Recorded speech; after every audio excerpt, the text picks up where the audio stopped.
아버지, 사실은 사실은 뭐야? 말해봐. 김철호가 제 친아버지래요. 뭐라고? 엄마 정말이에요? 미안해요. 정말 미안해요. 언제 그런 일이 있었어? 당신이 감옥에 있을 때요. 아버지, 제발 저를 버리지 마세요. 39년을 내가 키운 아이가 오늘 사연 시작하기 전에 무료 버튼인 구독과 좋아요 꾹 눌러주세요. 그러면 여러분들에게 복이 찾아올 거예요. 새벽 6시 박신의 집에는 어김없이 어머니 순이의 발걸음 소리가 울렸습니다. 50년 넘게 같은 시간에 일어나는 게 습관이 된 순이는 조용히 부엌으로 향했어요. 밥을 짓고 김치찌개를 끓이고 반찬을 챙기는 일상이 시작되었죠. 이 모든 것이 너무나 익숙한 루틴이었지만 요즘에는 뭔가 마음이 편치 않았어요. 여보, 일어나세요. 준호도 깨우고 순이가 침실로 들어가 남편 태수를 깨웠습니다. 태수는 60이 넘었지만 아직도 새벽 일터에 나가야 했어요. 공장에서 야간 경비 일을 하고 있거든요. 젊었을 때 사업 실패로 집안이 어려워진 이후 태수는 닥치는 대로 일했습니다. 나이 든 몸에 야간 근무가 쉽지 않았지만 가족을 위해서는 어쩔 수 없었죠. 준호는 어제 또 늦게 들어왔던데 깨워도 될까? 태수가 걱정스럽게 물어봤어요. 아들 준호는 39살이지만 아직 변변한 직장이 없었거든요. 이런저런 일을 전전하다가 요즘은 무슨 일을 하는지 정확히 알 수 없었어요. 부모 입장에서는 답답하고 걱정스러웠지만 그렇다고 다그칠 수도 없었습니다. 그래도 아침은 먹고 나가야지. 몸이라도 챙겨야 할 거 아니야. 순이는 늘 그랬듯 아들을 감쌌습니다. 준호가 아무리 늦은 나이에도 취업이 안 되고 있어도 순이에게는 여전히 소중한 아들이었거든요. 어머니의 마음이란 게 그런 거잖아요. 아들이 몇 살이 되든 걱정되는 건 마찬가지니까요. 거실에서 신문을 보고 있던 딸 지연이 한숨을 쉬었어요. 지연은 준호보다 3살 위인 42살로 결혼 후 남편과 이혼하고 친정에 돌아와 살고 있었습니다. 혼자 아이를 키우며 파트타임 일을 하느라 늘 바빴지만 집안 살림에도 신경을 써야 했어요. 특히 요즘에는 준호 때문에 신경 쓸 일이 많았죠. 엄마, 준호 오빠는 도대체 뭘 하고 사는 거예요? 지연이 조심스럽게 물어봤지만 순이는 대답을 피했습니다. 사실 순이도 잘 모르고 있었거든요. 그래도 용돈은 갖다 주잖아. 효자심은 있는 애야. 그 돈이 어디서 나오는지가 문제라고요. 정식 직장도 없으면서 어떻게 용돈을 줄 수 있어요? 지연의 의심은 며칠 전부터 시작되었어요. 준호가 집에 들어올 때마다 긴장한 표정이었고 전화를 받을 때도 목소리를 낮춰서 대화했거든요. 뭔가 숨기고 있다는 게 분명했죠. 게다가 가끔 준호의 옷에서 담배 냄새가 났는데 준호는 담배를 피우지 않거든요. 그때 준호가 방에서 나왔습니다. 머리가 헝클어진 채로 나온 준호는 평소보다 얼굴이 어두웠어요. 눈 밑에는 진한 다크서클이 있었고 표정도 굳어 있었습니다. 엄마, 아침 안 먹어도 돼요. 왜? 어디 가야 돼? 응급하게 처리할 일이 있어서. 준호는 허둘러 옷을 입었습니다. 그런데 지연이 보기에는 뭔가 이상했어요. 준호의 손이 계속 떨리고 있었거든요. 마치 극도로 긴장하고 있는 것 같았죠. 오빠, 무슨 일이에요? 얼굴이 너무 안 좋은데. 아무것도 아니야. 그냥 피곤해서 그래. 준호는 대답을 회피하며 현관으로 향했습니다. 그런데 그때 휴대폰이 울렸어요. 준호는 전화번호를 확인하고 얼굴이 더욱 굳어졌죠. 누구의 전화인지는 모르지만 받기 싫어한다는 게 분명했어요. 여보세요? 전화를 받는 준호의 목소리가 평소와 달랐어요. 긴장되고 조심스러운 톤이었죠. 마치 상대방을 두려워하고 있는 것 같았습니다. 네, 알겠습니다. 오늘 중으로 꼭 해결하겠습니다. 정말이에요. 시간만 조금만 더 주시면. 짧은 통화를 마친 준호는 급히 현관문을 열었어요. 그런데 문을 나서면서 중얼거렸습니다. 제발, 시간만 좀 더 주세요. 그 말을 들은 지연은 가슴이 철렁했어요. 준호가 무슨 일에 휘말린 게 분명했거든요. 혹시 빚이라도 진 건 아닐까요? 준호가 나간 후 집안은 다시 조용해졌습니다. 태수도 출근하고 지연도 아이를 데리고 나가니 순이만 혼자 남았어요. 설거지를 하면서 순이는 계속 걱정이 되었습니다. 요즘 준호의 모습이 너무 이상했거든요. 사실 순이도 준호의 변화를 느끼고 있었어요.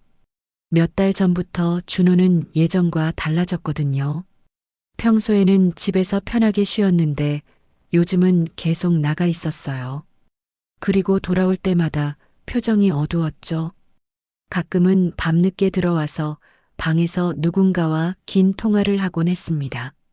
점심시간이 되어도 준호는 돌아오지 않았어요.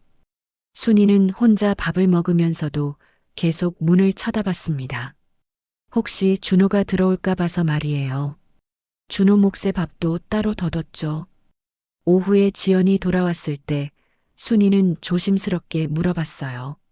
지연아, 너는 준호가 요즘 어떻게 보여? 글쎄요, 뭔가 숨기고 있는 것 같아요. 전화 받을 때도 이상하고 밤늦게 들어올 때도 많고. 그래도 나쁜 일은 안 하겠지?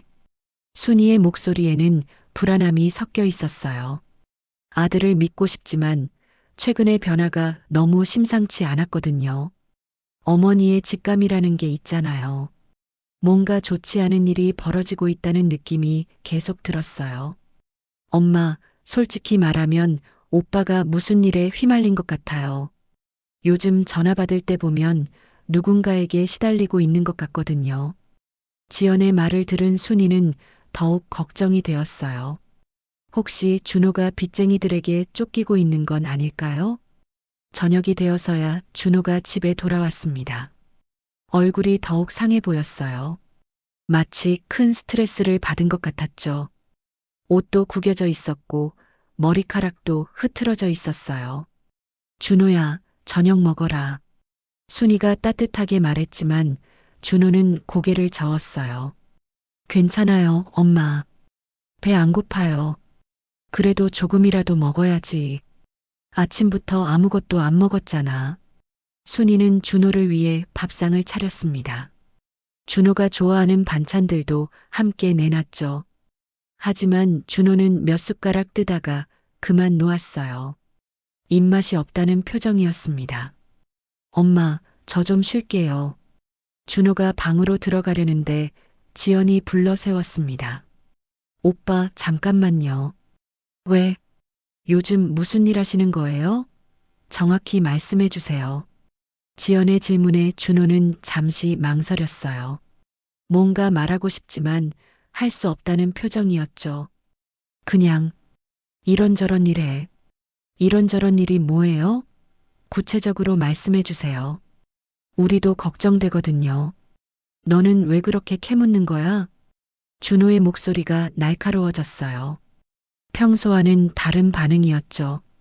보통은 온순한 성격인데 요즘은 자주 예민해했어요. 오빠가 이상해요. 몇 달 전부터 완전히 달라졌잖아요. 전화 받을 때도 그렇고 밤늦게 들어올 때도 많고. 달라진 게 뭐가 문제야? 나도 열심히 살려고 노력하는 거야. 그럼 정확히 무슨 일을 하시는 건데요? 지연이 계속 물어보자 준호는 짜증을 냈어요. 왜 그렇게 따지고 드는 거야? 내 일은 내가 알아서 할게. 준호는 그렇게 말하고 방으로 들어가 버렸습니다. 남은 가족들은 서로 얼굴만 바라봤어요. 준호의 반응이 너무 이상했거든요. 그날 밤 준호의 방에서는 계속 전화 통화 소리가 들렸습니다. 목소리가 낮아서 내용은 알 수 없었지만 뭔가 심각한 대화를 나누고 있는 것 같았어요. 때로는 준호의 목소리가 높아지기도 했고, 때로는 간절하게 부탁하는 듯한 톤이기도 했죠. 지연은 잠이 오지 않았습니다.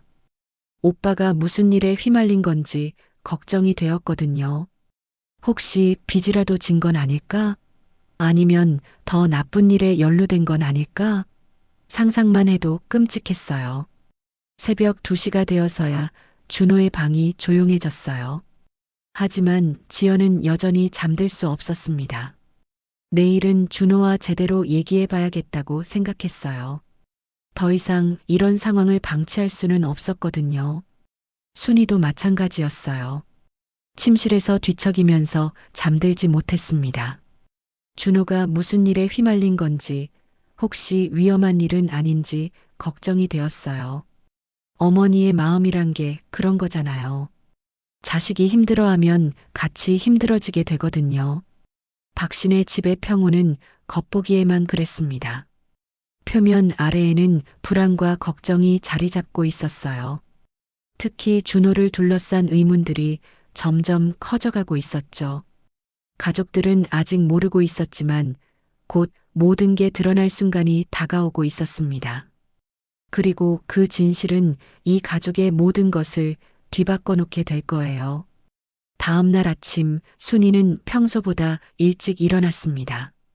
밤새 잠을 제대로 못 자서 그런지 몸이 무거웠어요. 하지만 가족들 아침은 챙겨야 했죠. 태수는 야간 근무를 마치고 돌아왔고 지연은 아이를 학교에 보내야 했거든요. 준호는 아직 안 일어났나? 태수가 물어봤을 때 순이는 고개를 저었어요. 어젯밤에 너무 늦게 잤나 봐요. 깨우기가 미안해서. 그래도 너무 늦잠 자면 안 되는데. 태수도 걱정스러운 표정이었어요. 아들이 이렇게 불규칙하게 생활하는 게 마음에 걸렸거든요. 지연이 아이를 학교에 데려다 주고 돌아왔을 때 집안은 조용했습니다. 준호는 아직 일어나지 않았고 부모님은 각자 일터로 나가셨어요. 지연은 이 기회에 집안 청소를 하기로 했습니다. 거실부터 시작해서 부엌, 화장실까지 차례로 청소했어요. 그러다가 준호 방 앞에서 멈췄습니다. 평소라면 들어가지 않았겠지만 요즘 준호가 너무 이상해서 마음이 쓰였거든요. 조심스럽게 문을 열고 들어가니 방 안이 어수선했어요. 옷가지들이 여기저기 흩어져 있었고 책상 위에는 여러 가지 서류들이 쌓여 있었죠. 오빠가 이렇게 지저분하게 살았나? 지연은 혀를 끌끌 차며 정리를 시작했어요. 옷들을 개어서 옷장에 넣고 책상 위도 정리했습니다. 그런데 책상 서랍을 열어보니 뭔가 이상한 게 있었어요. 서랍 깊숙한 곳에 봉투 하나가 숨겨져 있었습니다. 봉투 겉면에는 아무것도 쓰여 있지 않았지만 뭔가 중요한 것처럼 보였어요. 지연은 잠시 망설였죠. 오빠의 사생활을 엿보는 건 좋지 않으니까요. 하지만 호기심을 참을 수 없었어요. 봉투를 조심스럽게 열어봤습니다. 안에는 몇 장의 서류가 들어 있었어요. 첫 번째 서류를 펼쳐보니 채권 양도 계약서라고 적혀 있었죠. 이게 뭐지? 지연은 서류를 자세히 살펴봤어요. 그런데 내용을 보고 깜짝 놀랐습니다. 준호의 이름이 적혀 있었거든요. 그런데 단순한 대출 계약서가 아니었어요. 채권자 김영수, 채무자 박준호, 양도 금액 3억 원. 지연은 눈을 의심했어요. 3억 원이라니? 그것도 채권을 양도받았다는 건 무슨 뜻일까요? 즉, 다른 사람이 진 빚을 준호가 대신 떠안았다는 뜻인가요? 더 자세히 보니 더욱 이상한 점들이 보였어요. 원래 채무자는 김철호라는 사람이었는데 그 빚을 준호가 인수한 거였죠. 김철호라는 이름이 낯익다고 생각하던 차에 지연은 기억이 났어요. 김철호. 설마 아버지 옛동업자? 지연의 얼굴이 파랗게 변했습니다. 김철호는 15년 전에 아버지와 함께 사업을 했던 사람이었어요. 그런데 사업이 망하면서 김철호는 모든 책임을 아버지에게 떠넘기고 도망쳤죠. 그 때문에 박신의 집안이 거의 풍비박산날 뻔했거든요. 왜 준호 오빠가 그 사람 빚을 대신 떠안은 거지? 지연은 이해할 수 없었어요. 김철호는 박신의 집안의 원수나 다름없는 사람이었거든요. 그런데 왜 준호가 김철호의 빚을 인수했을까요? 서류를 더 살펴보니 계약 날짜가 석 달 전이었어요. 그럼 준호가 요즘 이상하게 행동한 시기와 일치하는군요. 분명 이 계약과 관련이 있을 거예요. 그때 현관문이 열리는 소리가 들렸어요. 누군가 들어오고 있었죠. 지연은 급히 서류를 봉투에 넣고 서랍에 다시 집어넣었습니다. 지연아, 있어? 순이의 목소리였어요. 일찍 일을 마치고 돌아온 것 같았죠. 네, 엄마. 청소하고 있었어요. 지연은 준호 방에서 나오며 대답했습니다. 순이는 딸의 표정을 보고 뭔가 이상하다는 걸 느꼈어요. 무슨 일 있어? 얼굴이 안 좋네. 아니에요. 그냥 피곤해서. 지연은 발견한 서류에 대해 말할지 망설였어요. 일단 준호에게 직접 물어보는 게 좋을 것 같았거든요. 저녁 시간이 되어서도 준호는 돌아오지 않았습니다. 평소보다 더 늦었어요. 태수가 야간 근무를 나가고 지연의 아이도 잠자리에 든 후에야 준호가 집에 들어왔죠. 준호야, 어디 갔다 온 거야? 저녁도 안 먹고. 순이가 걱정스럽게 물어봤지만 준호는 대충 대답했어요. 일 보러 갔다 왔어요. 이 시간까지 무슨 일이야? 복잡한 일이에요. 엄마는 신경 쓰지 마세요. 준호의 대답은 여전히 모호했어요. 지연은 이 기회에 물어보기로 했습니다. 오빠, 혹시 김철호라는 사람 알아요? 순간 준호의 표정이 굳어졌어요. 그 반응을 보고 지연은 확신했습니다. 분명 관련이 있다는 거죠. 왜 그 사람 얘기를 하는 거야? 그냥 궁금해서요.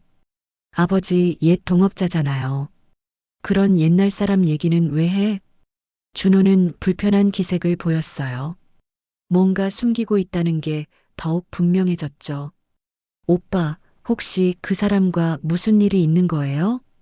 지연이 직접적으로 물어보자 준호는 당황했어요. 무슨 소리야? 그런 거 없어. 정말이요? 정말이야. 왜 자꾸 그런 걸 묻는 거야? 준호는 애써 태연한 척했지만 목소리가 떨리고 있었어요. 지연은 더 의심스러워졌죠. 그날 밤 지연은 고민 끝에 결정했어요. 내일 준호가 나간 사이에 다시 방을 살펴보기로 한 거죠. 뭔가 더 있을 것 같았거든요. 다음 날 오전 준호는 평소보다 일찍 나갔어요. 전화를 받고 급히 준비해서 나가더라고요. 순이도 장을 보러 나갔고 지연만 집에 남았습니다. 지연은 다시 준호 방으로 들어갔어요. 어제 봤던 서류를 다시 꺼내서 자세히 살펴봤습니다. 그런데 이번에는 다른 서류들도 함께 있다는 걸 발견했어요. 두 번째 서류는 대출 계약서였어요. 준호가 은행에서 2억 원을 대출받았다고 되어 있었죠. 담보는 없고 신용대출이었어요. 그런데 준호의 신용으로 어떻게 2억 원을 빌릴 수 있었을까요? 세 번째 서류를 보고 지연은 더욱 놀랐어요. 계좌 이체 내역서였는데 준호가 김철호에게 3억 원을 송금했다고 되어 있었거든요. 그럼 준호가 빚을 대신 갚아준 건가요? 도대체 왜 그런 짓을 한 거야? 지연은 이해할 수 없었어요. 김철호는 박신의 집안을 망친 장본인이었는데 왜 준호가 김철호의 빚을 대신 갚아줬을까요? 그때 현관문이 열리는 소리가 들렸어요. 누군가 들어오고 있었죠. 지연은 급히 서류들을 정리했습니다. 지연아, 순이의 목소리였어요. 장을 보고 일찍 돌아온 것 같았죠. 네, 엄마. 지연은 준호 방에서 나오며 대답했습니다. 순이는 큰 봉지를 들고 있었어요. 오늘 마트에서 세일해서 이것저것 많이 샀어. 같이 정리하자. 네, 알겠어요. 지연은 어머니와 함께 장본 것들을 정리했어요. 하지만 머릿속으로는 계속 아까 본 서류들이 떠올랐습니다. 어머니에게 말해야 할까요? 아니면 준호에게 직접 물어봐야 할까요? 지연아, 너 오늘 왜 이렇게 멍해? 순이가 딸의 상태를 보고 걱정스럽게 물어봤어요. 아니에요. 그냥 좀 피곤해서. 지연은 대충 둘러댔습니다. 아직 확실하지 않은 상황에서 어머니를 걱정시키고 싶지 않았거든요. 점심시간이 지나도 준호는 돌아오지 않았어요. 평소라면 점심때쯤 들어와서 밥을 먹곤 했는데 오늘은 연락도 없었죠. 오후 3시쯤 순이는 집안 청소를 시작했습니다. 매주 하는 대청소였어요. 거실부터 시작해서 각 방을 차례로 청소했죠. 지연아, 준호 방도 좀 치워야겠다. 제가 할게요, 엄마. 지연이 자원했지만 순이는 고개를 저었어요. 아니야, 내가 할게. 아들 방은 엄마가 치우는 게 맞지. 순이는 준호 방으로 들어갔습니다. 지연은 조마조마했어요. 혹시 순이가 그 서류들을 발견하면 어떻게 될까요? 순이는 먼저 바닥에 흩어진 옷들을 정리했어요. 그 다음에 책상 위를 정리하기 시작했죠. 그런데 책상 서랍을 열어보니 뭔가 이상했어요. 이게 뭐지? 순이가 봉투를 발견했습니다. 지연이 어제 본 바로 그 봉투였어요. 순이는 호기심에 봉투를 열어봤죠. 채권양도 계약서? 순이는 서류를 보며 당황했어요. 무슨 내용인지 잘 이해가 안 되었거든요. 하지만 준호의 이름이 적혀 있다는 건 확실히 알 수 있었죠. 3억 원? 금액을 보고 순이는 깜짝 놀랐어요. 어떻게 준호가 3억 원이나 되는 계약을 했을까요? 순이는 다른 서류들도 살펴봤습니다. 대출 계약서와 계좌 이체 내역서를 보고 더욱 당황했어요. 지연아, 빨리 와봐. 순이가 큰 소리로 지연을 불렀습니다. 지연은 급히 준호 방으로 달려갔어요. 왜 그러세요, 엄마? 이거 봐. 준호가 이런 계약을 했대. 순이가 서류를 보여주자 지연은 이미 본 거라서 놀라는 척했어요. 이게 뭔 뜻이에요? 나도 잘 모르겠어. 그런데 3억 원이라는 돈이 적혀 있잖아. 순이는 떨리는 목소리로 말했어요. 이런 큰 금액의 계약서를 보는 게 처음이었거든요. 엄마, 이거 보세요. 원래 채무자가 김철호라고 되어 있어요. 지연이 가리킨 부분을 보고 순이의 얼굴이 하얗게 변했어요. 김철호? 설마 그 김철호? 네, 아버지 옛 동업자 맞는 것 같아요. 순이는 주저앉을 뻔했어요. 김철호는 박신의 집안을 망친 원수였거든요. 그런데 왜 준호가 김철호의 빚을 대신 떠안았을까요? 이게 무슨 뜻이야? 준호가 왜 그 사람 빚을? 순이는 말을 잇지 못했어요. 너무 충격적이었거든요. 그때 현관문이 열리는 소리가 들렸어요.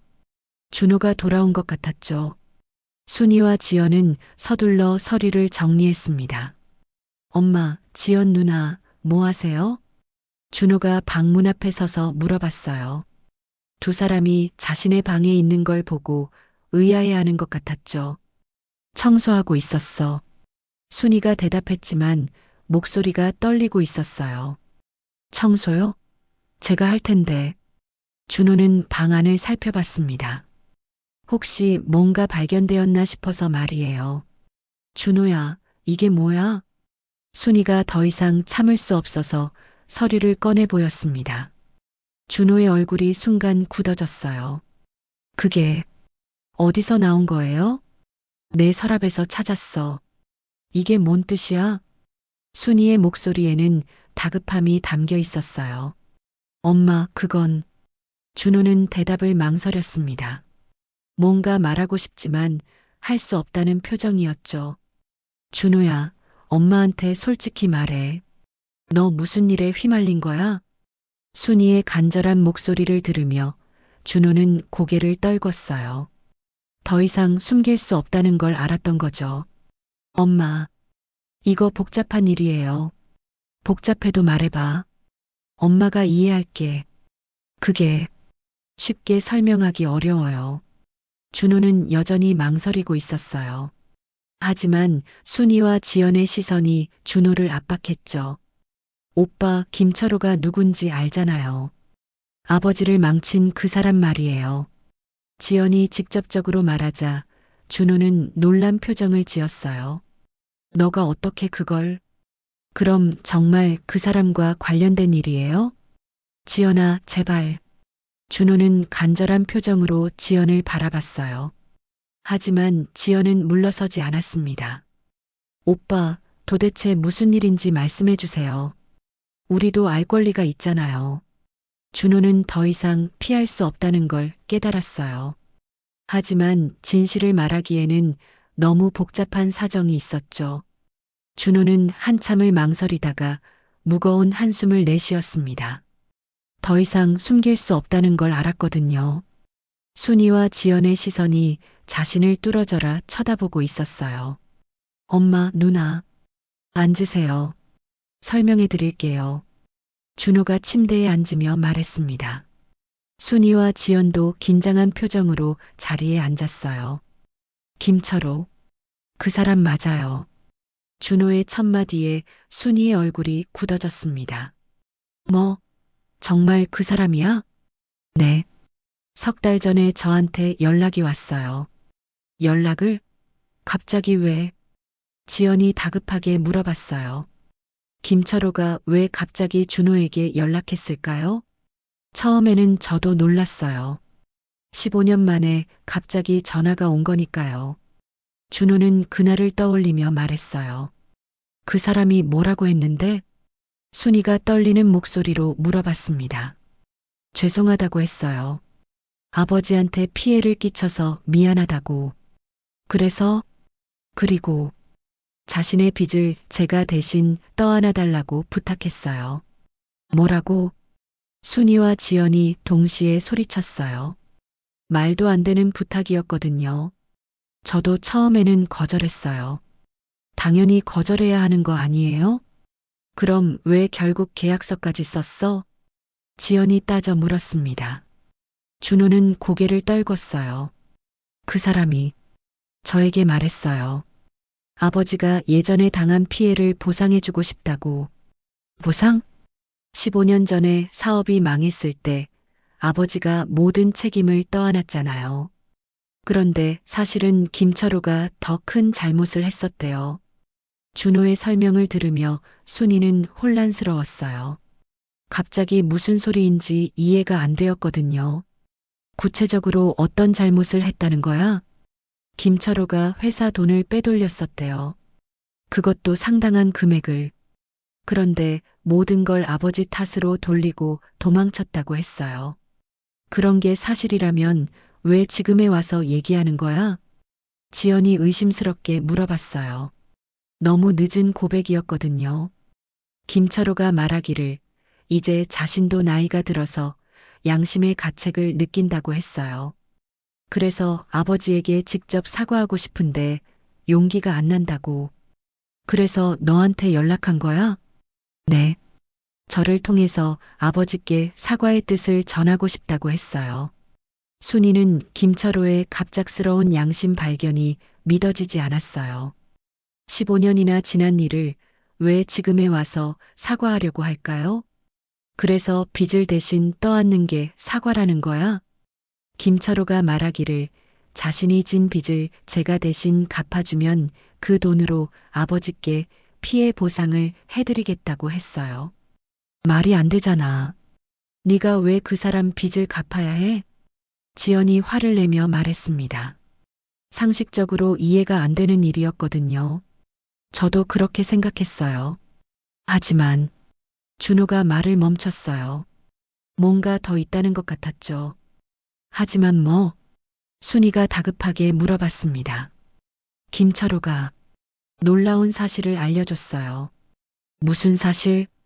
아버지가 예전에 당한 피해가 생각보다 훨씬 컸다고 했어요. 단순히 사업 실패가 아니라 김철호가 의도적으로 아버지를 함정에 빠뜨렸다는 거예요. 순이의 얼굴이 점점 어두워졌어요. 남편이 그런 일을 당했다는 게 믿어지지 않았거든요.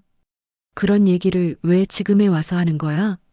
김철호가 말하기를 이제라도 잘못을 바로잡고 싶다고 했어요. 그래서 자신의 빚을 제가 떠안으면 그 대신 아버지께 정당한 보상을 해드리겠다고. 얼마나 보상해준다는 거야? 지연이 의심스럽게 물어봤어요. 5억 원이요. 뭐? 순이와 지연이 동시에 놀랐어요. 3억 원을 주고 5억 원을 받는다? 그럴 리가 있을까요? 정말 그런 말을 했어? 네. 그래서 제가 고민하다가 계약한 거예요. 준호의 설명을 들으며 지연은 뭔가 이상하다는 생각이 들었어요. 너무 좋은 조건이었거든요. 오빠, 그 사람을 믿어도 되는 거예요? 예전에 아버지를 배신한 사람인데. 저도 그런 생각을 했어요. 하지만 김철호가 증거를 보여줬어요. 무슨 증거? 예전에 아버지와 함께 했던 사업에서 김철호가 빼돌린 돈의 증거요. 통장 내역서부터 계약서까지 모든 걸 보여줬어요. 준호의 말을 들으며 순이는 복잡한 감정에 휩싸였어요.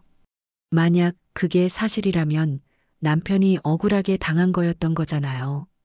그럼 그 증거를 가지고 김철호를 고발하면 되는 거 아니야? 그건 이미 공소시효가 지났대요. 법적으로는 처벌할 수 없다고 했어요. 그래서 이런 식으로 보상하겠다는 거구나. 순이는 점점 이해가 되는 것 같았어요. 하지만 여전히 불안했죠. 그런데 준호야, 네가 3억 원을 어떻게 마련했어? 대출받았어요. 대출? 내 신용으로 3억 원을? 지연이 놀라며 물어봤어요. 준호의 신용으로는 그렇게 큰 금액을 빌리기 어려웠거든요. 김철호가 도와줬어요.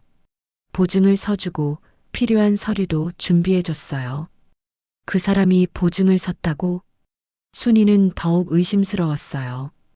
김철호가 왜 그런 도움을 줄까요? 네. 그리고 곧 보상금을 받으면 대출도 다 갚을 수 있다고 했어요. 언제 보상금을 받는다는 거야? 이번 달 안에 받기로 했어요. 준호의 대답을 들으며 지연은 여전히 의심스러웠어요. 뭔가 석연치 않은 부분이 많았거든요. 오빠, 혹시 그 사람과 만나본 적 있어요? 네, 몇 번 만났어요. 어떤 사람이던가요? 많이 늙어 보이셨어요. 그리고 정말 미안해한다는 표정이었어요. 준호는 김철호와 만났던 순간을 떠올리며 말했어요. 처음 만났을 때 저한테 무릎까지 꿇더라고요. 아버지께 정말 죄송하다면서 무릎을 꿇었다고? 순이는 놀랐어요. 그 정도로 미안해한다면 진짜일 수도 있겠다는 생각이 들었거든요. 네, 그래서 제가 마음이 움직였어요. 아버지가 그동안 얼마나 억울하셨을까 생각하니까. 준호의 말을 들으며 순이는 남편 태수를 떠올렸어요. 사업 실패 후에 태수가 얼마나 힘들어했는지 알고 있었거든요. 그럼 아버지는 아직 모르시는 거야? 네. 아직 말씀드리지 못했어요. 왜? 혹시 일이 잘못되면 아버지만 더 상처받으실까 봐서요. 준호의 마음을 이해할 수 있었어요. 하지만 지연은 여전히 불안했습니다. 오빠, 정말 그 사람을 믿어도 되는 거예요? 누나, 저도 확신은 서지 않아요. 하지만 이번이 아버지의 억울함을 풀어드릴 마지막 기회일 것 같아서. 준호의 목소리에는 간절함이 담겨 있었어요. 정말로 아버지를 위해서 한 일이라는 게 느껴졌죠. 하지만 순이는 여전히 걱정이 되었어요. 김철호라는 사람이 정말 믿을 만한 사람일까요? 그날 밤 박신의 집은 무거운 침묵에 휩싸였습니다. 준호의 설명을 들은 후 가족들은 각자 복잡한 생각에 빠져 있었어요. 태수가 야간 근무에서 돌아왔을 때 집안 분위기가 이상하다는 걸 바로 느꼈죠. 왜들 이래? 무슨 일 있었어? 태수가 물어봤지만 순이는 대답하지 못했어요. 아직 남편에게 말할 준비가 되지 않았거든요. 아무것도 아니에요. 그냥 피곤해서 그래요. 순이는 대충 둘러댔지만 태수는 뭔가 숨기고 있다는 걸 알 수 있었어요. 이튿날 아침 준호는 일찍 나갔습니다. 김철호와 만나기로 약속이 있다고 했어요. 순이는 불안한 마음으로 준호를 보내야 했죠. 준호야, 조심해서 다녀와. 네, 엄마. 걱정하지 마세요. 준호가 나간 후 순이는 지연과 함께 앉아서 이야기를 나눴어요. 지연아, 너는 어떻게 생각해? 글쎄요. 뭔가 이상해요. 너무 좋은 조건이잖아요. 지연의 말에 순이도 고개를 끄덕였어요. 나도 그래. 김철호가 갑자기 양심의 가책을 느꼈다는 게 믿어지지 않아. 그것보다는 준호 오빠가 무슨 일에 휘말린 건 아닐까요? 지연의 우려에 순이는 더욱 걱정이 되었어요. 점심때가 되어도 준호는 돌아오지 않았습니다. 평소라면 연락이라도 했을 텐데 오늘은 아무 소식이 없었어요. 오후 3시쯤 순이는 태수에게 전화했어요. 더 이상 혼자 감당하기 어려웠거든요. 여보, 집에 일찍 와줄 수 있어요? 왜? 무슨 일이야? 준호 일로 얘기할 게 있어요.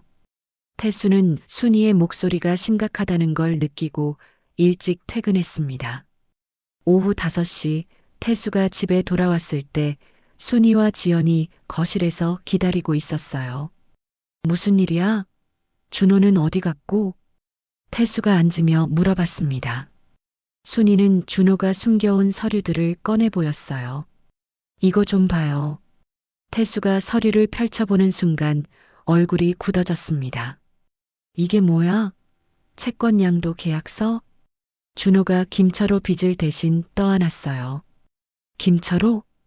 태수의 목소리가 떨렸어요. 그 이름만 들어도 과거의 악몽이 떠올랐거든요. 설마 그 김철호 말이야? 네. 그 사람 맞아요. 순이가 어제 들은 준호의 설명을 태수에게 전했어요. 김철호가 사과하고 싶어 한다는 것, 보상금을 주겠다고 했다는 것까지 모든 걸 말했죠. 태수는 서류를 보며 분노가 치밀어 올랐습니다. 이 자식이 뭐라는 거야? 김철호 같은 놈을 왜 믿어? 준호가 아버지를 위해서 한 일이래요. 나를 위해서? 말도 안 돼. 태수는 소리쳤어요. 15년 전의 일이 떠오르니 화가 났거든요. 그때 현관문이 열렸어요. 준호가 돌아온 거였죠. 하지만 평소와 다른 모습이었어요. 얼굴이 창백하고 손이 떨리고 있었거든요. 준호야. 태수가 큰 소리로 불렀습니다. 준호는 놀라며 돌아봤어요. 아버지, 이게 뭐야? 태수가 서류를 들고 흔들며 물어봤습니다. 준호의 얼굴이 더욱 하얘졌어요. 그게 아버지께 말씀드리려고 했어요. 김철호 그놈을 왜 만나? 왜 그놈 빚을 네가 떠안아? 태수의 분노에 준호는 위축되었어요. 아버지를 위해서 한 일이에요. 나를 위해서? 누가 그런 걸 하라고 했어? 김철호가 아버지께 잘못한 걸 보상해 주겠다고 했어요. 보상? 태수는 비웃었어요. 그놈이 무슨 보상을 해? 15년 전에 모든 걸 망쳐놓고 도망간 놈이.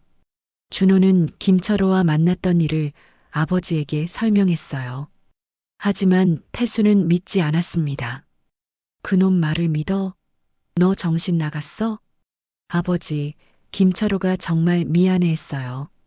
무릎까지 꿇으면서요. 무릎을 꿇었다고? 웃기는 소리 하지 마. 태수는 화가 나서 어쩔 줄 몰랐어요. 그런데 그때 준호가 갑자기 무너져 울기 시작했습니다. 아버지, 사실은 준호의 목소리가 떨렸어요. 뭔가 더 말하고 싶지만 못하겠다는 표정이었죠. 사실은 뭐야? 태수가 다그치자 준호는 마침내 입을 열었어요. 사실 그 사람이 제 친아버지래요. 순간 집안이 조용해졌어요. 순이와 지연, 태수 모두 믿을 수 없다는 표정이었죠. 뭐라고? 순이가 떨리는 목소리로 물어봤습니다. 김철호가 제 친아버지라고 했어요. 준호는 울면서 말했어요. 무슨 소리야? 내 아버지는 나야. 태수가 소리쳤지만 준호는 계속 고백했습니다. 김철호가 말하기를 예전에 엄마와 관계가 있었대요. 그리고 제가 그때 태어난 아이라고. 순이는 그 말을 듣고 주저앉을 뻔했어요. 과거의 일이 떠올랐거든요. 엄마, 정말이에요? 지연이 믿을 수 없다는 표정으로 물어봤습니다. 순이는 대답하지 못했어요. 순이야. 태수가 아내를 바라보며 소리쳤습니다. 정말이야? 김철호와 순이는 한참 동안 침묵하다가 고개를 끄덕였어요. 미안해요. 정말 미안해요. 순이가 울면서 말하자 태수는 충격받았어요. 언제 그런 일이 있었어? 당신이 감옥에 있을 때요. 순이의 고백에 모든 가족이 얼어붙었어요. 감옥에 있을 때? 네. 사업이 망하고 당신이 책임을 지고 감옥에 들어갔을 때 저는 혼자서 지연이를 키워야 했어요. 순이는 떨리는 목소리로 과거를 털어놨어요. 그때 김철호가 도와준다고 했어요. 생활비도 대주고 지연이 병원비도 대주고. 그래서 그놈과 태수는 믿을 수 없었어요. 저도 어쩔 수 없었어요. 너무 힘들었어요. 순이는 눈물을 흘리며 말했습니다. 그런데 당신이 출소하기 전에 김철호가 갑자기 사라졌어요. 그리고 얼마 후에 준호가 태어났죠. 태수는 준호를 바라봤어요. 삽신 9년간 자신의 아들이라고 믿고 키운 아이가. 그럼 준호가 정말로 아버지. 준호가 태수에게 매달렸어요.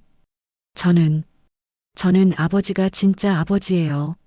피가 어떻든 상관없어요. 하지만 태수는 큰 충격에 빠져 있었어요. 그럼 김철호가 왜 지금에 와서 나타난 거야?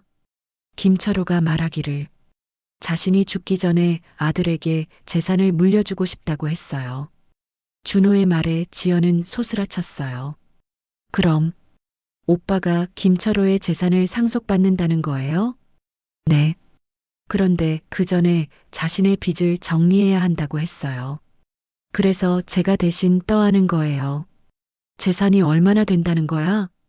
태수가 물어봤습니다. 10억 원이 넘는다고 했어요. 그 말을 듣고 가족들은 모두 놀랐어요.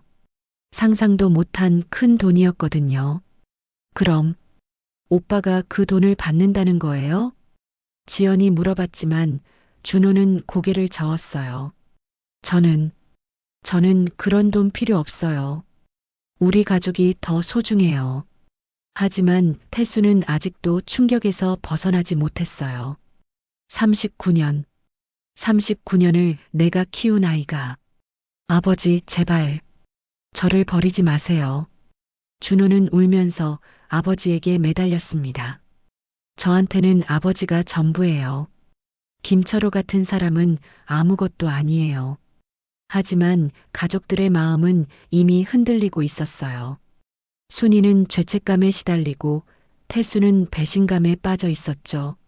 지연은 갑자기 이복 동생이 된 준호를 어떻게 받아들여야 할지 모르겠었어요.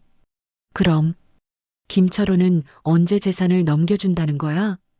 태수가 힘없이 물어봤습니다. 곧이요. 이번 주 안에 모든 게 정리될 거예요. 준호의 대답을 들으며 가족들은 복잡한 감정에 휩싸였어요. 돈 때문에 가족이 흩어질 수도 있다는 두려움이 컸거든요. 준호의 고백 이후 박신의 집안은 완전히 뒤바뀌었습니다. 태수는 며칠 동안 제대로 말도 하지 않았어요. 39년간 자신의 아들이라고 믿고 키운 준호가 사실은 원수의 아들이었다니 받아들이기 어려웠거든요. 순이는 죄책감에 시달리며 밥도 제대로 차리지 못했어요. 남편에게 숨겨온 과거의 일이 이렇게 드러날 줄 몰랐거든요. 그때는 정말 어쩔 수 없는 상황이었는데 지금 와서 보니 모든 게 잘못된 선택이었던 것 같았어요. 엄마, 그때 정말 힘드셨겠어요. 지연이 어머니를 위로했지만 순이는 고개를 들지 못했어요. 지연아, 엄마가 정말 잘못했구나. 너희들한테 이런 고통을 주다니. 엄마, 과거 일은 어쩔 수 없었잖아요. 이제 중요한 건 앞으로 어떻게 할 건지예요. 지연의 말에 순이는 고개를 끄덕였어요. 하지만 어떻게 해야 할지 막막했죠. 준호는 며칠째 집에 들어와도 방에서만 지냈어요. 가족들과 마주치는 게 부담스러웠던 거죠.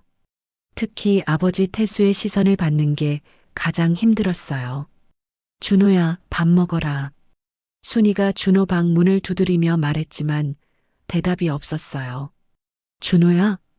순이가 다시 불렀을 때 겨우 준호의 목소리가 들렸습니다. 저는 괜찮아요, 엄마. 괜찮긴 뭐가 괜찮아? 나와서 밥 먹어.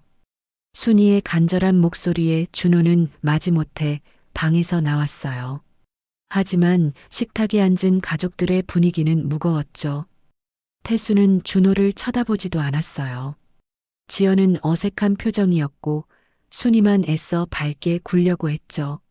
많이 먹어, 준호야. 요즘 너무 말랐어. 네. 준호는 고개를 숙이고 밥을 먹었어요. 하지만 목으로 넘어가지 않았죠. 그때 태수가 입을 열었습니다. 준호야. 네, 아버지. 김철호 그놈. 정말 재산을 넘겨준다고 했어? 준호는 고개를 끄덕였어요. 네. 이번 주 안에 모든 절차가 끝난다고 했어요. 얼마나 된다는 거야? 10억 원 정도요. 태수는 한숨을 쉬었어요.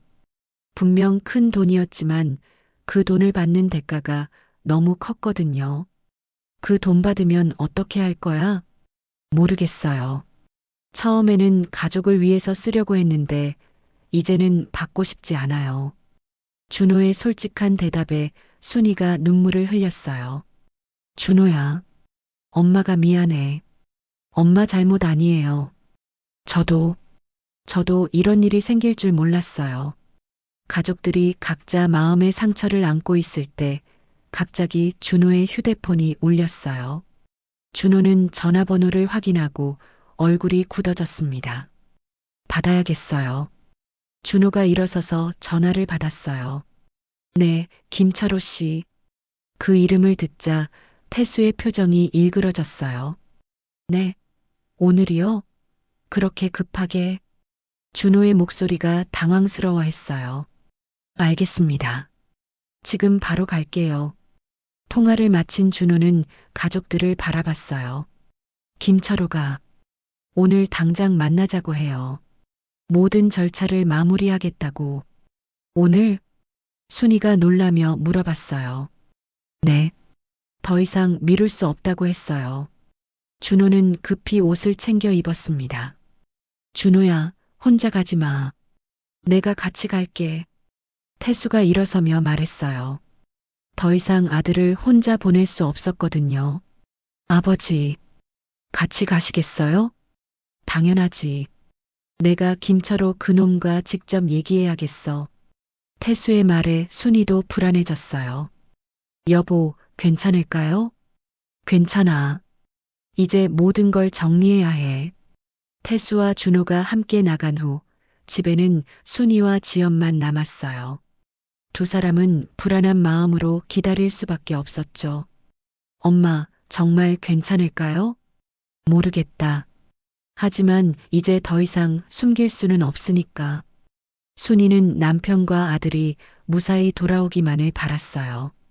시간이 지나도 두 사람은 돌아오지 않았습니다. 밤이 깊어져도 연락이 없었어요.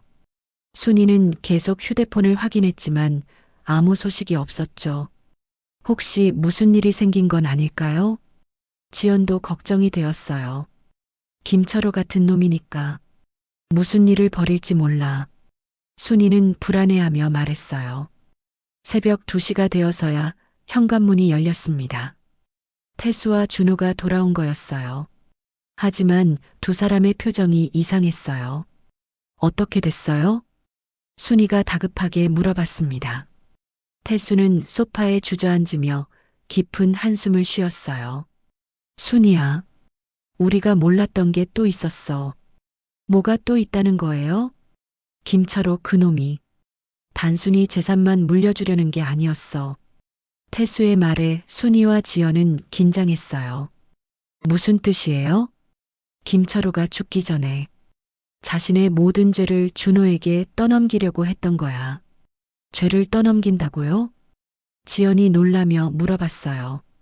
김철호가 그동안 저질러온 모든 불법 행위들을 준호 이름으로 처리하려고 했던 거야. 태수의 설명을 들으며 가족들은 경악했어요.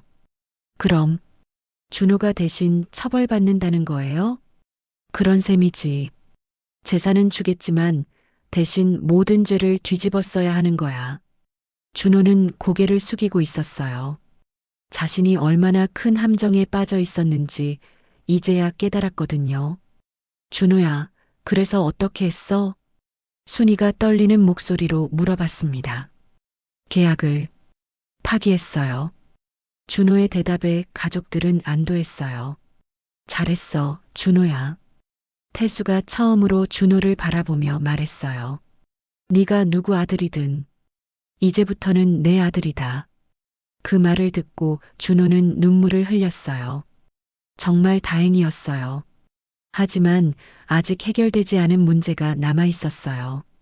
준호가 김철호 빚을 떠안기 위해 받은 3억 원의 대출을 어떻게 갚을 것인가 하는 문제였죠. 김철호와의 계약을 파기한 지 일주일이 지났지만 박신의 집안의 문제는 해결되지 않았습니다. 오히려 더 복잡해졌어요.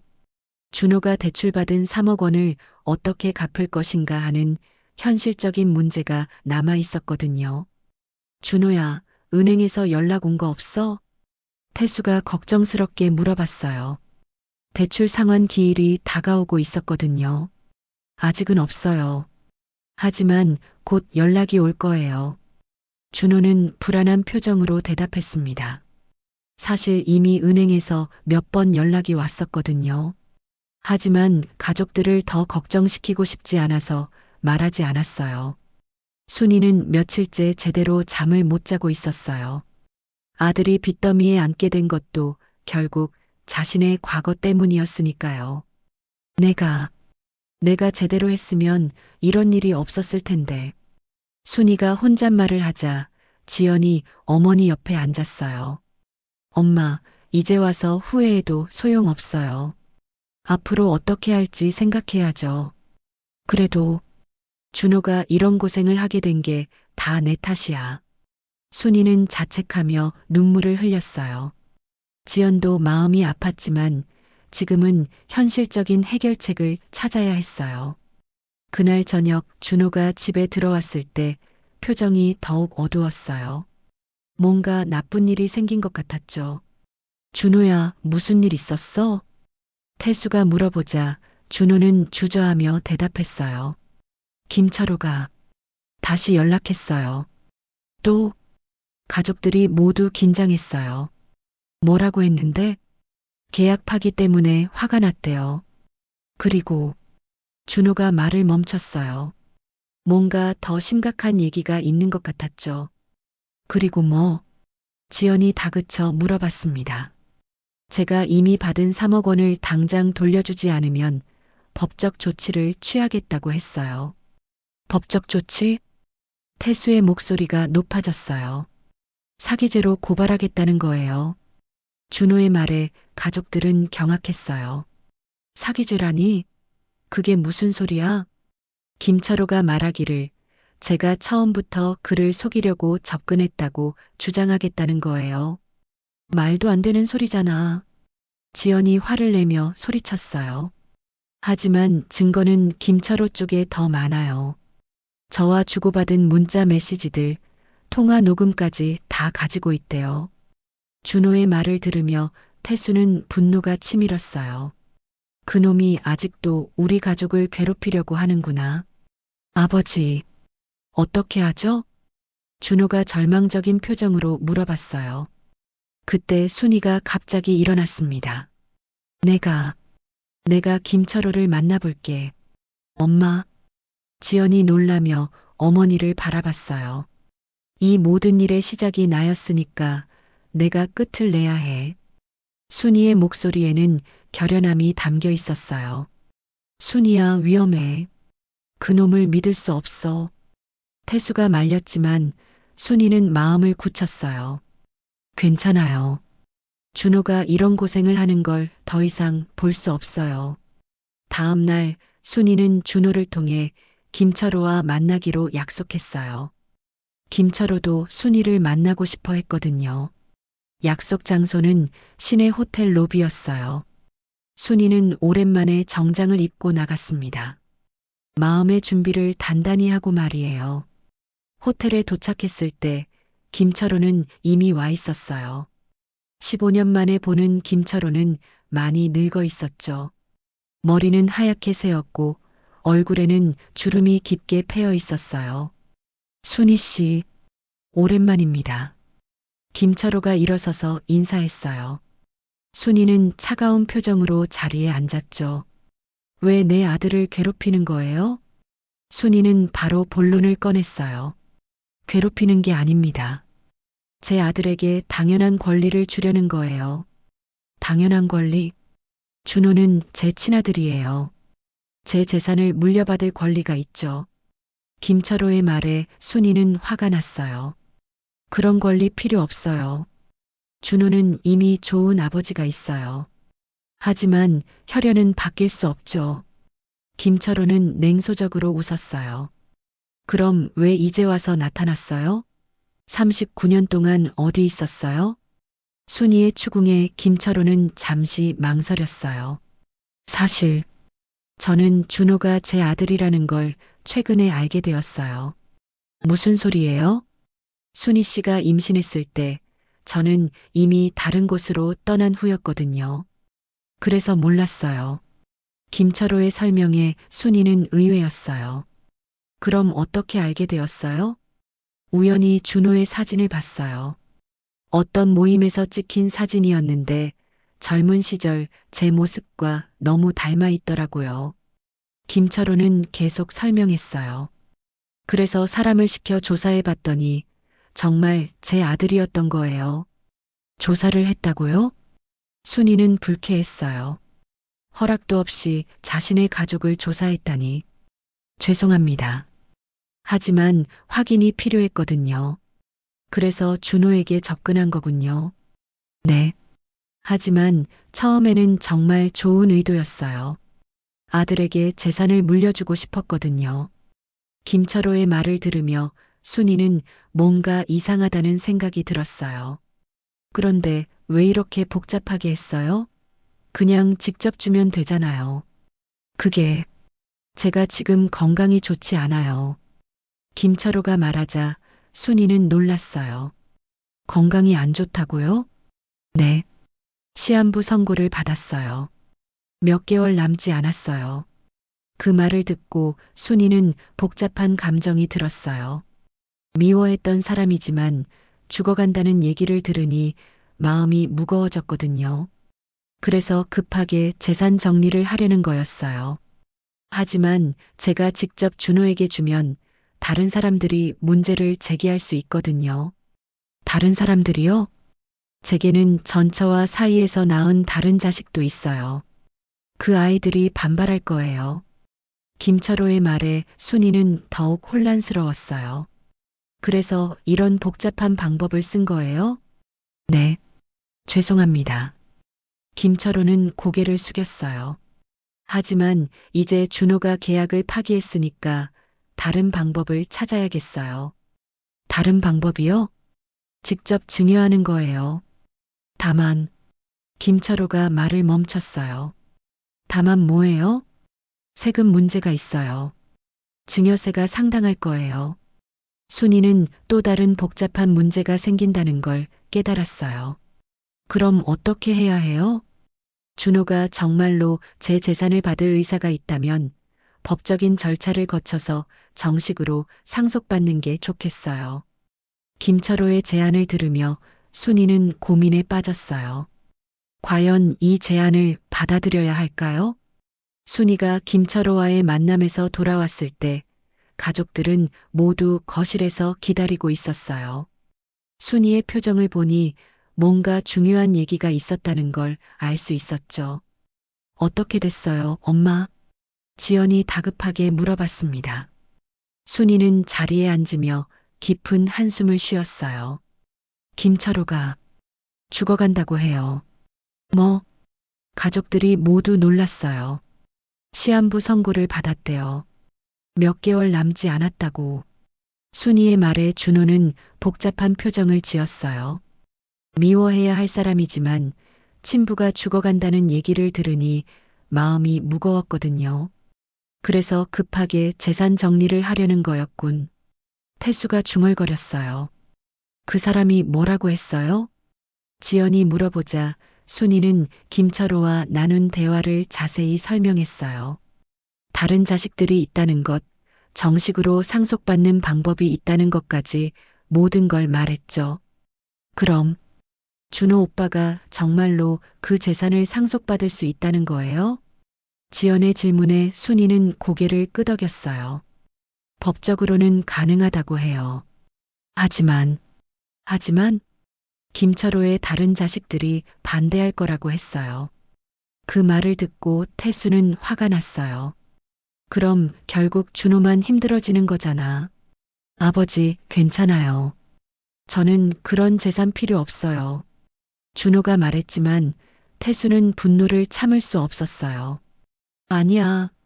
김철호 때문에 네가 빚더미에 앉았는데 그냥 넘어갈 수는 없어. 하지만 아버지, 준호야, 너는 그놈의 친아들이야. 법적으로 상속받을 권리가 있어. 태수의 말에 준호는 당황했어요. 아버지가 그런 말씀을 하시다니. 나는 너를 키운 아버지고 김철호는 낳은 아버지야. 둘 다 내게는 아버지인 거야. 태수의 말에 가족들은 놀랐어요. 그동안 김철호를 원수처럼 여겼던 태수가 이런 말을 할 줄 몰랐거든요. 그럼 아버지는 제가 김철호 재산을 받아도 된다고 생각하세요? 그래, 받아야 해. 그게 내 권리야. 태수의 단호한 말에 준호는 혼란스러웠어요. 하지만 그 돈을 받으면 문제가 생길 거예요. 무슨 문제? 지연이 물어봤어요. 김철호의 다른 자식들과 싸워야 해요. 법정까지 가야 할지도 모르고요. 준호의 걱정에 순이가 말했어요. 준호야, 그래도 내 권리는 찾아야 해. 엄마가 그때 잘못한 게 많으니까 이번만큼은 제대로 해보자. 순이의 말에 준호는 어머니를 바라봤어요. 정말 그렇게 생각하세요? 그래. 이번이 마지막 기회일 수도 있어. 가족들의 말을 들으며 준호는 고민에 빠졌어요. 정말로 김철호의 재산을 상속받아야 할까요? 다음 날 준호는 김철호에게 연락했어요. 상속에 대해 자세히 알아보고 싶다고 했죠. 정말 결심한 거예요? 김철호가 전화로 물어봤어요. 네. 가족들과 상의해봤는데 제 권리를 찾아보라고 하네요. 다행입니다. 그럼 내일 변호사 사무실에서 만나죠. 다음 날 준호는 태수와 함께 변호사 사무실로 갔어요. 김철호가 미리 와 있었는데 예상외로 다른 사람도 함께 있었어요. 안녕하세요. 저는 김철호의 큰아들 김민수입니다. 30대 중반으로 보이는 남자가 인사했어요. 준호보다 몇 살 어려 보였죠. 그리고 이쪽은 제 누나 김지영입니다. 40대 초반의 여자도 함께 있었어요. 두 사람 모두 준호를 보는 눈빛이 곱지 않았죠. 아버지, 정말 이 사람에게 재산을 물려주시려는 거예요? 김민수가 아버지에게 따져 물었어요. 민수야, 준호는 내 형이야. 형이라뇨? 저희는 인정할 수 없어요. 김지영도 반대했어요. 지영아, 준호는 내 친아들이야. 혈액 검사 결과도 있고. 김철호가 서류를 꺼내 보였지만 김민수와 김지영은 받아들이지 않았어요. 그렇다고 해도 갑자기 나타나서 재산을 가져가는 건 말이 안 돼요. 민수 말이 맞아요, 아버지. 저희가 아버지를 모시고 산 게 얼마인데요. 두 남매의 반발에 김철호는 난처해했어요. 너희들도 이해해라. 준호는 내가 책임져야 할 아들이야. 그럼 저희는 뭐가 돼요? 김민수가 화를 내며 소리쳤어요. 그때 준호가 일어났습니다. 죄송합니다.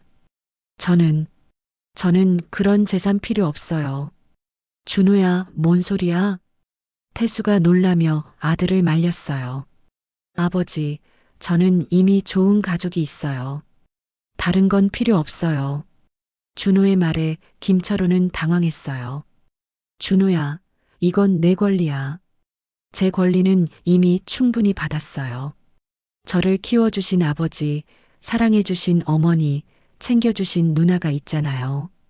준호의 말을 들으며 태수는 가슴이 뜨거워졌어요. 준호야, 김철호 씨 감사합니다. 저에게 관심을 가져주셔서요. 하지만 저는 지금의 가족으로 충분해요. 준호가 일어서자 태수도 따라 일어났어요. 그럼 3억 원은 어떻게 할 거야? 김철호가 걱정스럽게 물어봤어요. 그건 제가 책임지고 갚겠어요. 어떻게? 그런 큰 돈을 가족이 함께 힘을 합치면 못할 것도 없어요. 준호의 말에 태수가 고개를 끄덕였어요. 그래, 우리가 함께 갚자. 두 사람이 나가려는데 김철호가 불렀어요. 잠깐만요. 네, 정말 후회하지 않을 거예요? 김철호의 질문에 준호는 미소를 지으며 대답했어요. 네, 후회하지 않아요. 저는 이미 세상에서 가장 소중한 것들을 가지고 있으니까요. 준호와 태수가 나간 후 김철호는 한참 동안 멍하니 앉아 있었어요. 아버지, 그럼 이제 재산 문제는 어떻게 하실 거예요? 김민수가 물어봤지만 김철호는 대답하지 않았어요. 그저 준호가 나간 문만 바라보고 있었죠. 집으로 돌아가는 길에 태수가 준호에게 말했어요. 준호야, 정말 잘했어. 정말요? 그래. 네가 내 아들이라는 게 자랑스러워. 태수의 말에 준호는 눈물이 나려고 했어요. 아버지, 감사해요. 고마워할 건 내가 해야지. 너 같은 아들을 둔 게 얼마나 고마운데. 두 사람은 어깨를 나란히 하고 집으로 향했어요. 비록 큰 빚이 남아 있었지만 가족의 소중함을 다시 한번 확인한 하루였어요. 준호가 김철호의 재산 상속을 포기한 지 한 달이 지났습니다. 박신의 집안은 여전히 3억 원이라는 큰 빚을 안고 있었지만 가족들의 마음은 오히려 더 단단해졌어요. 함께 힘을 모아 이 어려움을 극복하기로 했거든요. 준호야, 오늘 면접 어땠어? 태수가 저녁 식탁에서 아들에게 물어봤어요. 준호는 빚을 갚기 위해 적극적으로 취업 활동을 하고 있었거든요. 좋았어요, 아버지. 다음 주에 최종 면접이 있어요. 정말 다행이다. 순이도 기뻐하며 준호의 그릇에 반찬을 더 올려줬어요. 많이 먹어, 준호야. 요즘 너무 바쁘게 다니느라 살이 빠졌어. 괜찮아요, 엄마. 오히려 건강해진 것 같아요. 정말로 준호는 예전보다 훨씬 밝아 보였어요. 목표가 생기니까 의욕도 생겼거든요. 누나는 어때요? 파트타임 일 늘렸다면서요? 지연도 가족의 빚을 함께 갚기 위해 일을 늘렸어요. 응, 힘들긴 하지만 할만해. 우리 모두 힘내자. 지연의 말에 가족들은 모두 고개를 끄덕였어요. 사실 처음에는 막막했어요. 3억 원이라는 돈이 얼마나 큰지 실감하게 되었거든요. 하지만 가족이 힘을 합치니까 방법이 보이기 시작했죠. 태수는 야간 경비 외에 주말 일도 시작했고 순이는 동네에서 밑반찬 장사를 시작했어요. 지연은 파트타임 일을 늘렸고 준호는 취업 준비를 하면서 동시에 단기 아르바이트도 했죠. 엄마, 오늘 밑반찬 주문 많이 들어왔어요? 응, 다행히 입소문이 나서 주문이 늘고 있어. 순이는 요리 솜씨가 좋아서 동네에서 평판이 좋았어요. 처음에는 몇 집만 해주던 것이 이제는 하루에 10집도 넘게 주문이 들어왔죠. 정말 대단하세요, 엄마. 준호가 어머니를 칭찬하자 순이는 부끄러워했어요. 뭘, 이런 것도 일이라고. 일이죠, 당연히. 엄마가 벌어주시는 돈도 소중해요. 가족들이 각자 최선을 다하는 모습을 보며 준호는 가슴이 뜨거워졌어요. 자신 때문에 생긴 빚인데도 모두가 함께 책임져 주고 있었거든요. 어느 날 저녁 준호에게 김철호에게서 연락이 왔어요. 한 달 만에 처음이었죠. 여보세요. 준호야. 나야. 김철호의 목소리가 많이 약해져 있었어요. 네, 김철호 씨. 만날 수 있을까? 할 얘기가 있어. 준호는 가족들과 상의한 후에 김철호를 만나기로 했어요.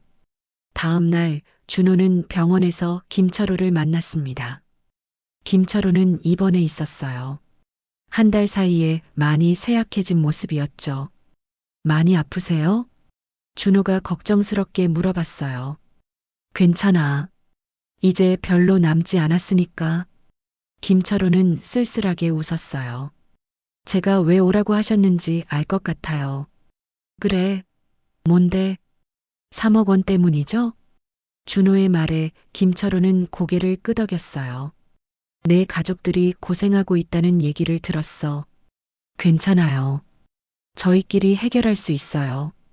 하지만 김철호 씨 정말 괜찮아요. 오히려 가족이 더 단단해졌어요. 준호의 말에 김철호는 놀랐어요. 정말이야? 네. 처음에는 힘들었지만 지금은 모두가 같은 목표를 향해 노력하고 있어요. 준호는 가족들이 어떻게 지내고 있는지 김철호에게 들려줬어요. 태수가 추가로 일을 시작한 것, 순이가 밑반찬 장사를 하는 것, 지연이 일을 늘린 것까지 자세히 설명했죠. 정말 좋은 가족이구나. 김철호는 부러워하며 말했어요. 제가 얼마나 행복한 사람인지 이제야 알겠어요. 나도 그런 가족이 있었으면 좋았을 텐데. 김철호의 목소리에는 후회가 담겨 있었어요. 아직 늦지 않았어요. 김민수 씨와 김지영 씨와 화해하세요. 그럴 수 있을까? 노력해보세요. 가족이란 게 피보다는 마음이 더 중요한 것 같아요. 준호의 말을 들으며 김철호는 많은 생각이 들었어요. 준호야, 고맙다. 뭐가 고마우세요? 네가 내 아들이라서 고마워. 비록 키우지는 못했지만 이렇게 훌륭하게 자라줘서. 김철호의 말에 준호도 마음이 뭉클했어요. 김철호 씨도 제 아버지세요. 낳아주셔서 감사해요. 두 사람은 처음으로 진심으로 대화를 나눴어요. 준호야, 마지막 부탁이 있어. 네, 말씀하세요. 3억 원. 내가 해결해 줄게. 안 돼요. 그건 저희가 해결할 문제예요. 하지만 김철호 씨, 저희에게는 이 빚이 가족을 하나로 묶어주는 끈이에요. 함께 갚아나가는 과정에서 더 가까워지고 있거든요. 준호의 말에 김철호는 이해했어요. 그럼 최소한 이자라도 내가 대신 내게 해줘. 그것도 안 돼요. 왜? 저희 가족의 이야기니까요. 처음부터 끝까지 저희가 써나가고 싶어요. 김철호는 준호를 바라보며 미소를 지었어요. 정말 대견한 아들이야. 며칠 후 준호는 최종 면접을 봤어요. 결과는 합격이었죠. 정식 직장을 얻게 된 거예요. 축하해, 준호야. 가족들은 모두 기뻐했어요. 이제 정말로 빚을 갚을 수 있겠다. 태수가 안도하며 말했어요. 아직 갈 길이 멀어요. 하지만 우리 모두 함께니까 할 수 있을 거예요. 준호의 말에 모두가 고개를 끄덕였어요. 그로부터 일주일 후 김철호가 세상을 떠났다는 소식이 들려왔어요. 준호는 장례식에 참석했습니다. 김민수와 김지영도 와 있었죠. 형? 아니, 준호 씨. 김민수가 준호에게 다가왔어요. 네. 아버지가 마지막에 형 얘기를 많이 하셨어요. 그러셨나요? 네. 자랑스럽다고 하시면서 정말 좋은 아들을 두었다고. 김민수의 말에 준호는 눈물이 났어요. 그리고 저희가 형을 오해했었던 것 같아요. 죄송해요. 김지영도 사과했어요. 괜찮아요. 저도 이해해요. 형이 정말 대단한 것 같아요. 그 큰 재산을 포기하고 가족을 선택하다니. 저는 이미 충분히 많은 걸 가지고 있었어요. 준호의 말에 김민수와 김지영은 감동했어요. 장례식이 끝난 후 준호는 집으로 돌아왔어요. 가족들이 모두 기다리고 있었죠. 어떻게 됐어? 태수가 물어봤어요. 잘 보내드렸어요. 준호는 김철호와의 마지막 만남, 그리고 김민수, 김지영과 나눈 대화를 가족들에게 들려줬어요. 그 사람도 마지막에는 후회했나 보구나. 순이가 중얼거렸어요. 네. 하지만 저는 후회하지 않아요. 뭘? 제가 선택한 것들을요. 가족을 선택한 것, 함께 어려움을 헤쳐나가기로 한 것. 준호의 말에 가족들은 모두 미소를 지었어요. 우리 정말 행복한 가족이구나. 지연이 말하자 모두가 고개를 끄덕였어요. 몇 년이 지난 후 박신의 가족은 드디어 모든 빚을 갚았습니다. 쉽지 않은 길이었지만 가족이 함께라서 할 수 있었어요. 드디어 다 갚았네. 순이가 기뻐하며 말했어요. 우리가 해냈어. 태수도 기뻤어요. 정말 고생 많았어요, 모두들. 준호가 가족들을 바라보며 말했어요. 고생? 이게 무슨 고생이야. 가족과 함께한 건데. 지연의 말에 모두가 웃었어요. 그날 밤 준호는 창밖을 바라보며 생각했어요. 몇 년 전 그 종이 한 장 때문에 시작된 일들이 결국 가족을 더 단단하게 만들어줬다는 걸. 피보다 진한 것은 선택이었고 그 선택을 통해 진짜 가족이 무엇인지 깨달았어요. 고마워요, 우리 가족. 준호는 혼잣말을 하며 미소를 지었습니다. 진짜 부자는 돈이 많은 사람이 아니라 사랑하는 가족이 있는 사람이라는 걸 이제야 알았어요. 더 많은 이야기로 다시 찾아올게요. 구독과 좋아요는 무료이며 큰 힘이 됩니다. 댓글 무료인 거 아시죠? 댓글로 여러분의 많은 의견 들려주세요.